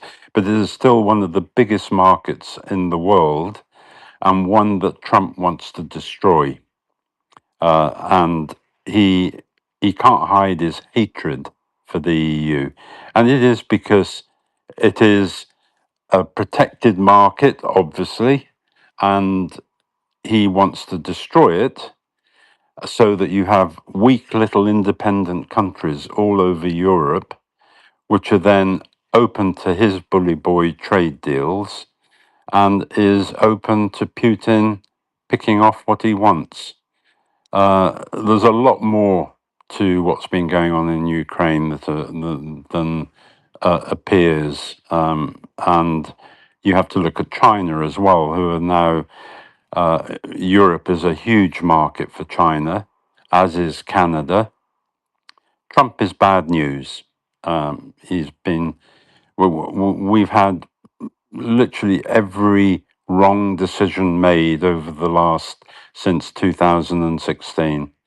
And the sooner we kick Putin out and demolish Russia and make it grow from ground up, the better, frankly. No, absolutely, Peter. Thank you. You can't make changes to something you're not a part of, can you? And like with voting, if you don't vote, you can't moan at the result, can you? So always best to stay in the club. Clubs are good, and people need to recognise that. And I think we are now. Jenny, shall we get away from this UK centric chat and back to Ukraine? Have you got anything? Oh, no, I don't. All right, Not so gonna I'm going to lie. go with this. So yeah, getting slicker at this. So Chris Owicki is reporting this morning. So 5 years into the full-scale war in Ukraine, the Russian army appears to be exhausted and low in morale. Yeah, well, there's a thing. An account from a serving Russian soldier at the front is highlighting the current mood and dejection and frustration with incompetent commanders. There's a thing. So Combat Reserve, I think we've heard of him before, writes, we'll all be going home. It's just not entirely clear in what condition. The Vostok's group's officer ranks are depleted. A leg was blown off. He went home. If he's lucky, he'll get a mortgage or a certificate. Lucky bloke for losing a leg, a mortgage or a certificate. Everything's awesome, but the general fatigue is taking toll on the morale and willpower of the personnel. Everybody's so fed up with it at the thought no, sorry, everyone's so fed up with it that the thought of going on leave, even if it means stepping onto a felt tip pen, and they mean by that the one of those really, really tiny landmines, constantly pops into soldiers' heads. In actual fact, I've heard stories of soldiers shooting their legs off so that they can get home. New people joining the brigade resemble idiots with school education who start telling everyone how he stormed somewhere or other, and he's telling this to officers who've been smashing away in these forested areas since 2022. Naturally, they tell him to Foxtrot Oscar periodically, but in our army, you can't do anything against Colonel Stars. You have to follow the orders of the idiots. Oh, I see the new promoted idiots coming down and telling them what to do. And exactly 24 hours later, we have a platoon commander with a missing leg and fingers blown off his hand because he didn't listen to the people on the front line. Since the personnel have stopped at the outskirts, the colonel orders the battalion commander go lead these morons. Result: the battalion commander and company commander are in the hospital. Right now, this is screwing around instead of battalion commander. I hope the brigade commander has the sense to send him to the forest regiment to conduct a reconnaissance area and lose his life. Oh, that's pretty woeful. Yanni? So I remember at the like at the beginning of the full scale invasion when you had like generals that were being killed off at a at an alarming rate, and that is something that has plagued the Russian military throughout throughout the years. Uh, and because it is so rigid, um, they the individual soldiers they they can't think for themselves. It has to run up and down the chain of command, and by the time that they get answers, it's already too late. And now you're getting younger and younger people with no experience being put in charge in positions of power within the Russian military. I'm not surprised that the morale is really low. One, they have no idea what they're fighting for, because they've been lied to as for the reason for why they are in Ukraine to begin with. And then they're being told, like, oh, yes, we're winning, when they clearly on the ground can see that they're not. They're getting their ass handed to them.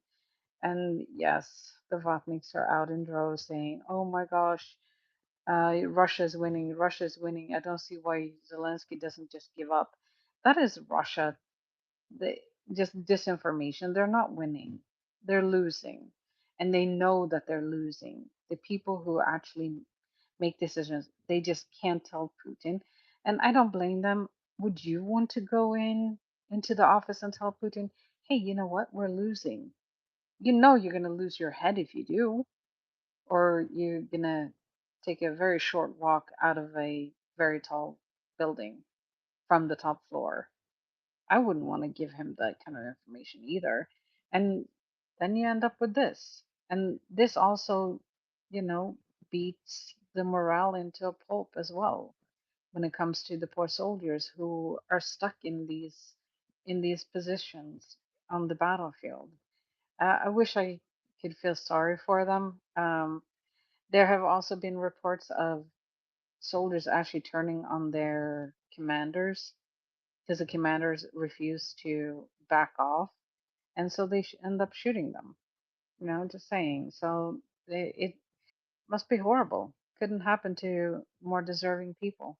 Just saying. Back to you, Firefella, because fuck Russia. Absolutely. At least we got one of those out of you this morning. Yeah. So even, I mean, and even the Russian male bloggers are starting to get the picture now. So Rybar, who is a Russian war blogger, continued uh, media reports Ukrainian advances into the West Zaporizhia direction continue.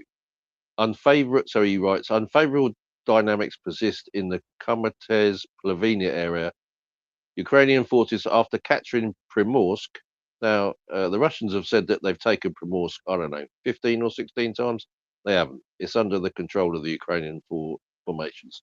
So after capturing Primorsk, Ukrainian formations continued to seep further south, creating a threat to Russian armed forces positions in Kursk.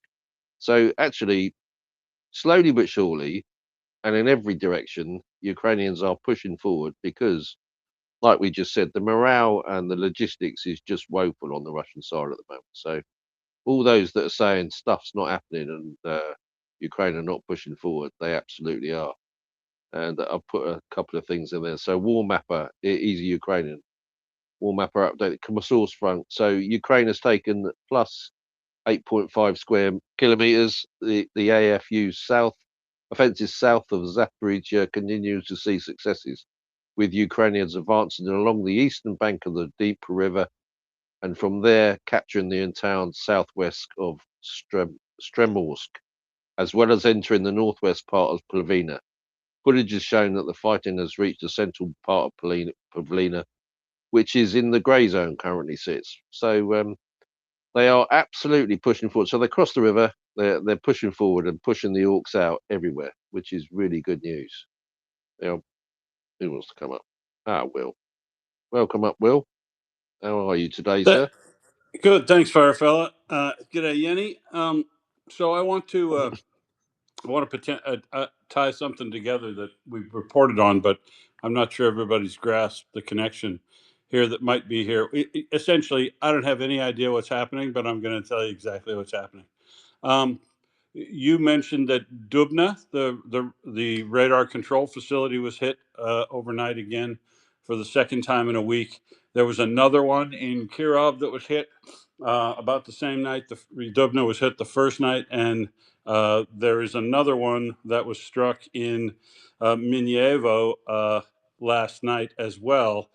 So these are the satellite tracking stations and control stations. So the Dubna one was implicated in being for control of the drones that Russia's flying into Ukraine.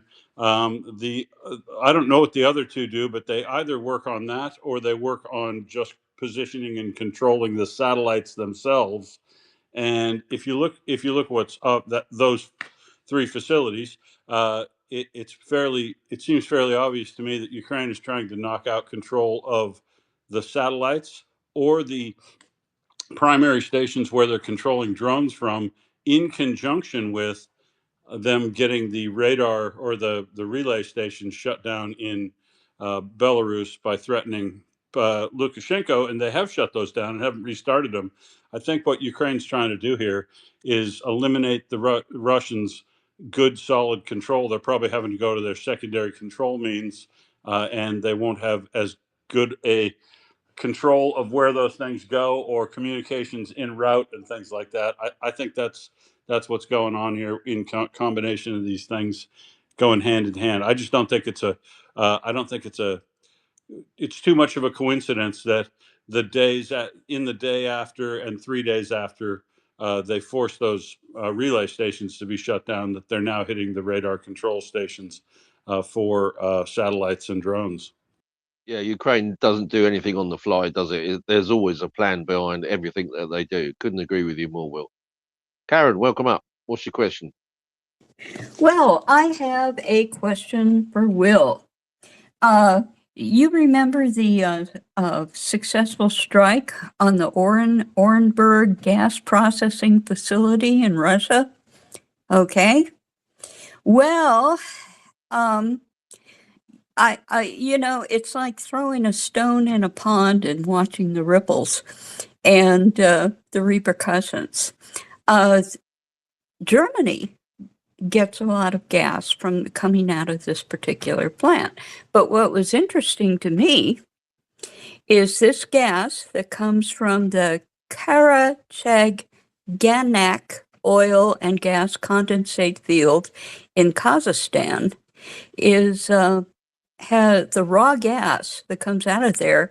Part of the stakeholders are Chevron and Shell. And so I'm wondering, it's how this is going to affect. I am hoping that some of the pro-Russia support that is coming from the West is not being influenced by this. And I'm wondering if it is or if it isn't. And Will, is there a solution to this? Is there a way that Chevron and Shell can get their raw gas to a different plant? We talked earlier a while back on the oil, the crude that they had going to Novorossiysk. Okay. I mean, everything is just so interwoven with Russia. And it's a problem now. But what do you think? Is there a way to get the gas from this oil field in Kazakhstan to a neutral gas processing plant and get it to its buyers? So the easy answer is no, there isn't. Remember the Orenburg facility is the world's second largest gas processing facility, 51 billion cubic meters, and it takes feed from its own fields there near Orenburg, as well as the Karachaganak field in Kazakhstan. But if the feed from Karachaganak can't be taken, they'll just have to shut in wells or potentially redirect it somewhere from Karachaganak. But not really Ukraine's problem. It's Kazakhstan's problem to solve in conjunction with their partners. And I don't know if there's another route for that, but I do know that Ukraine has hit both the gas processing side and the liquid processing side of Orenburg. So it's going to have significant problems for gas, condensate, and helium production. And the helium production might end up being the biggest problem for Russia at all, given the helium shortages there are in the world, and the fact that Russia was self-sufficient for helium and now might need to buy it on the open market if they can get it at all, because they're going to be competing with people who have lots more money than they do to try to get helium out. They're going to be competing with Nvidia, and I don't know that they'll be able to compete. But no, I don't know. I'm sure there are gas processing facilities in Kazakhstan, but not of the size of Orenburg. And I don't know if they can take the full volume of Karachaganak down there somewhere else or not. But really, it's not it's not Ukraine's problem. All these are valid targets inside Russia, including all of the joint venture operations between Shell and Chevron and whoever else, because well, I mean, technically, they're not hitting Shell or Chevron here. This is 100% Russian owned, but it does take product that would be purchased essentially from a joint venture that Shell and Chevron own. But no, I don't think they're going to be able to handle all the gas themselves that comes out of Karachaganak. Well, thank you for clearing that. Their wells, their production has been cut at that field, but I was just the reason I brought it up in relation to Ukraine is I'm hoping the financial impact is will not fuel anti-Ukrainian sentiment because there are people out there that only see the money and they don't look at anything else. And when I saw Chevron and Shell in there, I know people. I know people who own own a lot of stock in these companies, and I just hope that they're going to have to declare force majeure, just like they did with the oil that was going to Novorossiysk. And it's something that, that they didn't anticipate. But I look at all the years that they have had these the oil and gas fields. This goes back to the 1990s. And surely they have probably made back their original investment, So I doubt if they're out their original investment. It's going to make it awkward for countries in Europe, and there's going to be griping from people that all they see is money, unfortunately. And we need to tell them that, yes, this is happening, but you know what? It's worth it, and it won't be permanent because Russia's going to be defeated, and they'll have their gas line back. At least that's what I think. Thank you.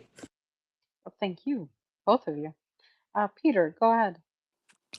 Yeah, I think the real message from this is not to keep supplying Russia, not to keep European countries making money on this, that, and the other.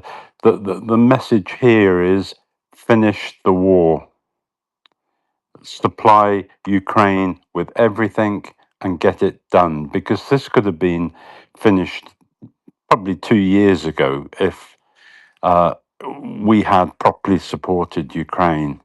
And now Ukraine are taking control themselves. Maybe people will wake up and think, well, we need to finish this off and not keep it going the way it has by we need to have this gas, or we need to have that, or whatever.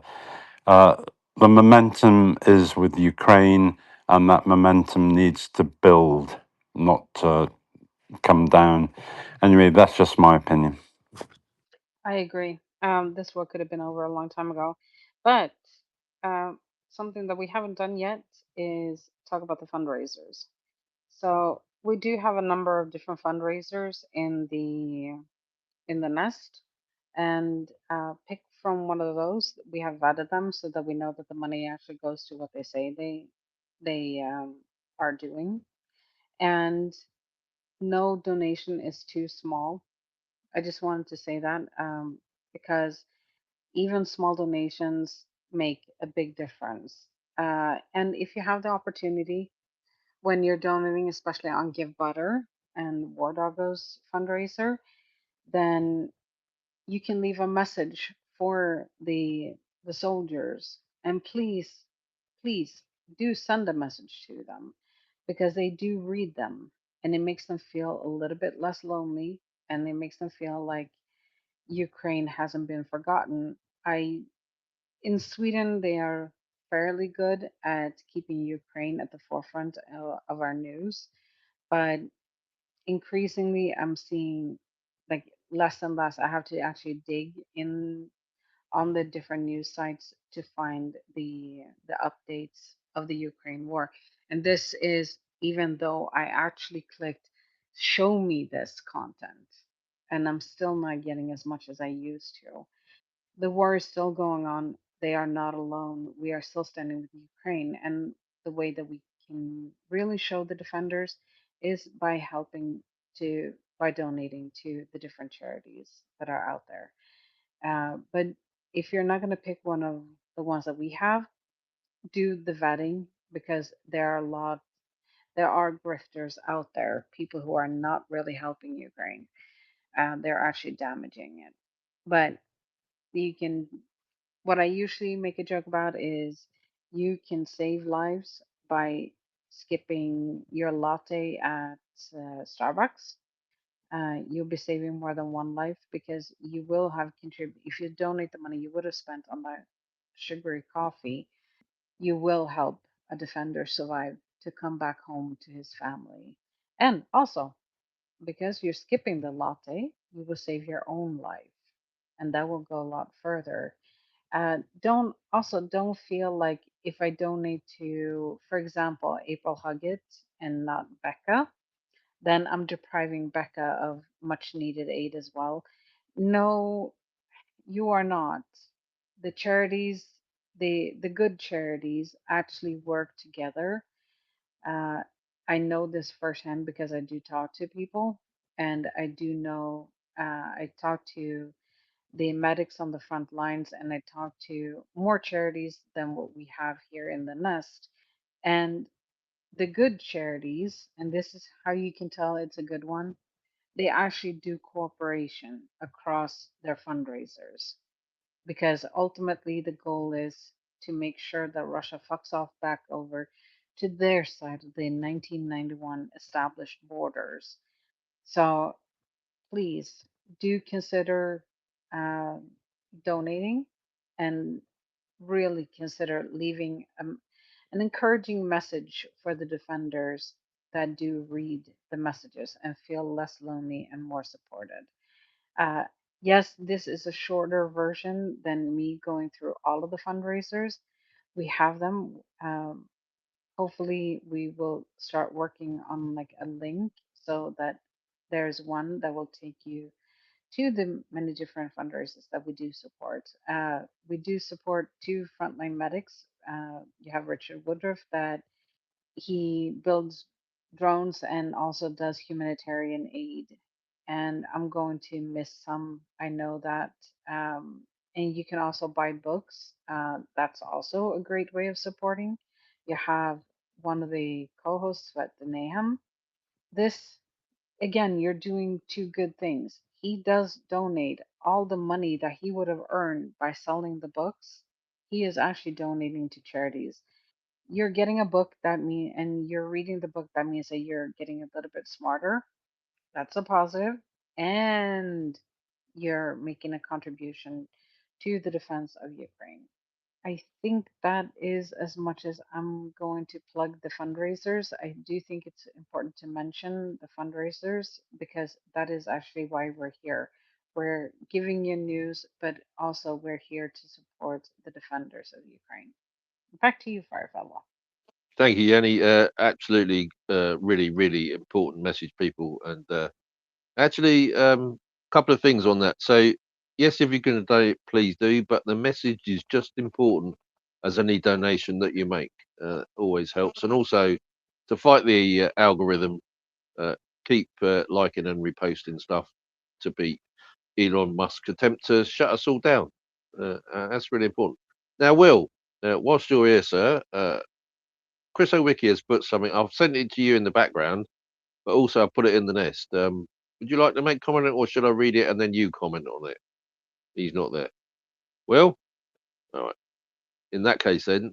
So, Ukraine is reported to be systematically targeting fluid catalytic cracking units at Russian oil refineries, aiming to destroy complex machinery that Russia can't repair itself and may take years to replace. As a result, the current fuel crisis may be prolonged. According to OGPU, the recent drone attacks on Moscow's Kapotena oil refinery have prevented the facility shipping fuel since the strike. It will take 2 or 3 months to carry out repairs, but one of the cracking columns is irreparably damaged. Similar serious damage has also been inflicted on the Yaroslavl Ryazan refineries, with diesel production at Yaroslavl completely disabled for a very long time. The two refineries have previously been principal suppliers of fuel to Moscow. Sorry, where was I?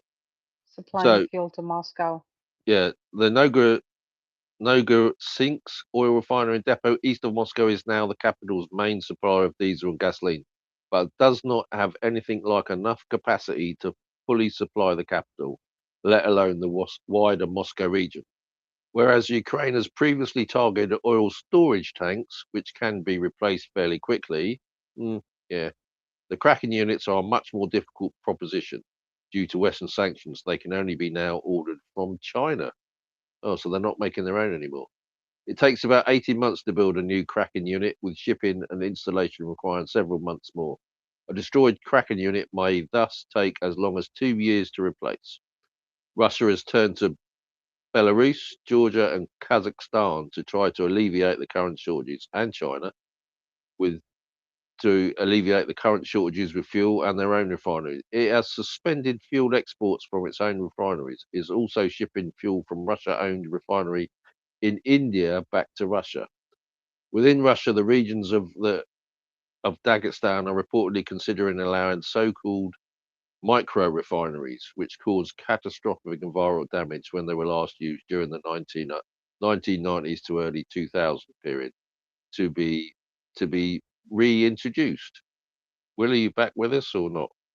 Yeah, yeah, I am. And, they're reporting on this now, but in fact, Ukraine has been targeting the fluidized catalytic cracking unit since 2024, when they struck the Razan refinery. Razan had two fluidized catalytic cracking units, and one of them, they're both manufactured by UOP. There's only a couple of major manufacturers left in the world of the Western tech type. Uh, China can make them, but they're probably making the they're probably copying the UOP design. It's not all that new. So what what this is when you get a barrel of oil and you run it through a distillation unit, you're going to have all these heavy bottoms, and you're only going to produce in that first pass what's called straight run gasoline, straight run diesel, and straight run kerosene. The three products you really want off these things. And a barrel of gasoline probably only produces, or a barrel of crude oil probably only produces about 10 to 15% gasoline, and about maybe the similar amount, maybe a bit more diesel, and about the same amount of kerosene. So um, the heavy bottoms that normally get sent to either a hydrocracker or a fluidized catalytic cracking unit. And the FCCUs are an absolutely beautiful piece of technology because they literally have a bed of catalyst that is floating in air. It's a plug. It's you get plug flow in reversing. You blow air through it from the bottom, hot air through from the bottom, And in that tall reactor vessel, there's a bed of about 1.5 meters in depth that is actually supported on the air. It's fluidized. It's called a fluidized bed. And when you get flow high enough, plug flow high enough in chemical engineering, you can actually support a solid bed of material on air like that, and it's quite hot. And that's the unit that, in the absence of air, they crack those things.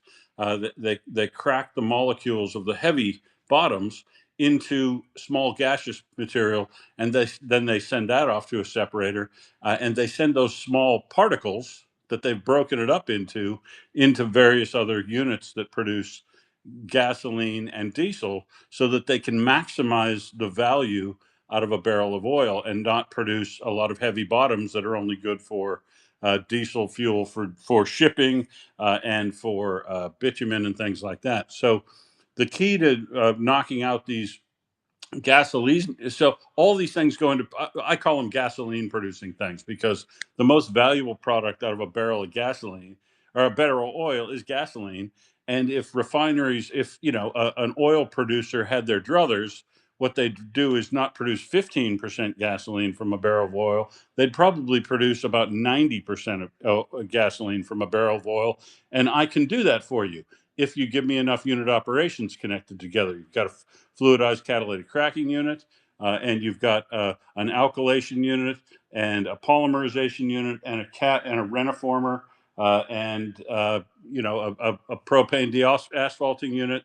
If you've got all these units connected together, you can do that. You can literally make 90% gasoline if you wanted to from a barrel of oil, which is why Ukraine has been striking these things throughout Russia previously.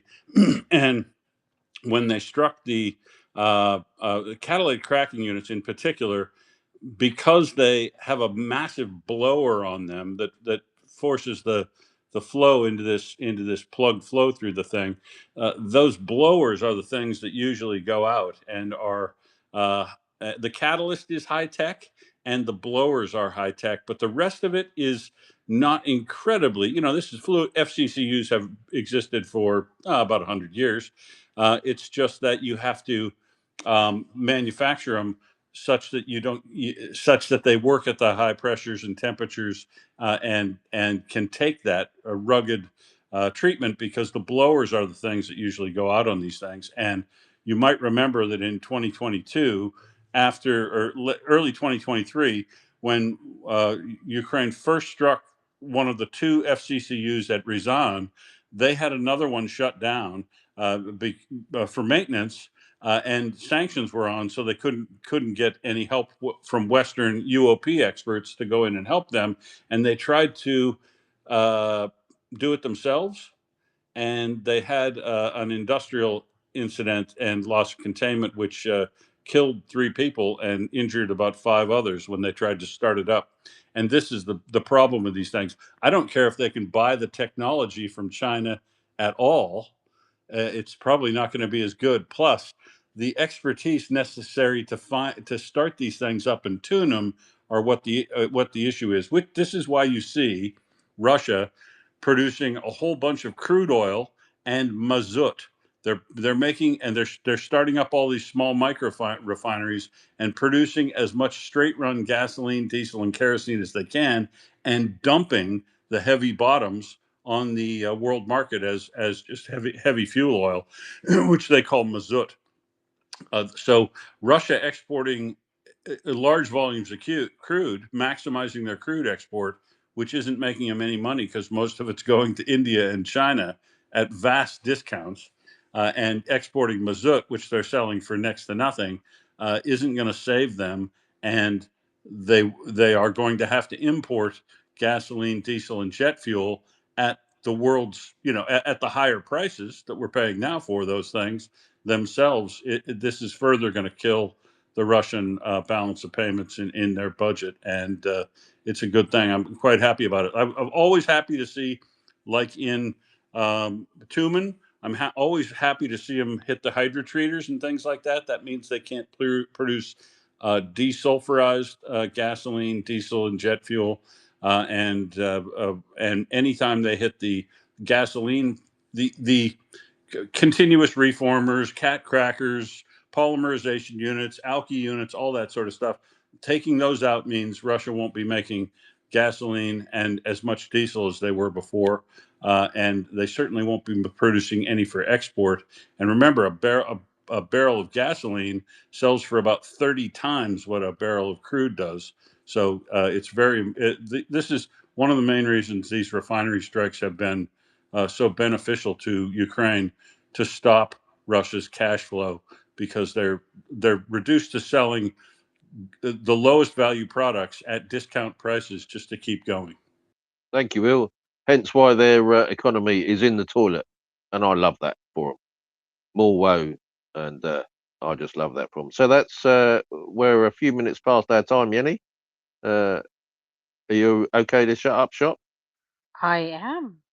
Right then. So thank you everybody this morning, especially Prince, Will, for coming up, and Peter, and having a chat with us. Hope we supplied what you need in your morning booms and woe. But finishing on that lovely point about Russia not being able to make petrol, diesel, or fuel oil anymore is just lovely. So with that, as Jennie said earlier, please support the fundraisers and give as much as you can. And don't forget, send the troops a little message. They love it. Slava Ukraine, Jennie. Headroom Slava. Slava Nazi. Smert Varaham. And fuck Mark Russia. Fuck Russia. Thank you, sweet. I do love it when you say that. I actually love saying it too because in case anybody missed it, I really don't like Russia. I had no clue. Smith Vraham. All right, ladies and gentlemen, what do we have coming up next?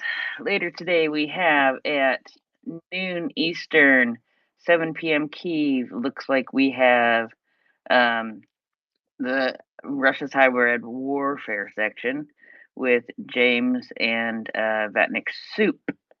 And then at 7 p.m., I think we have Robin and Alan again with Ukraine Today. Then right back to Firefella and hopefully Mockers if she's feeling better. At 2 a.m. Eastern, 9 a.m. Kiev. And then followed, actually, I think, by Iwana and Will for a couple of hours. So that's what we have coming up for the next 24 hours. And so we will see you all then.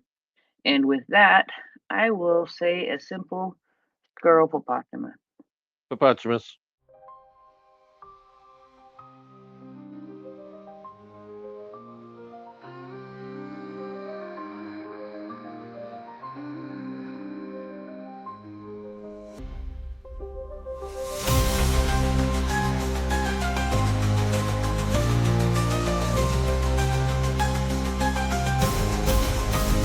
Thank you for joining us on the radio. We look forward to seeing you again. Your audience.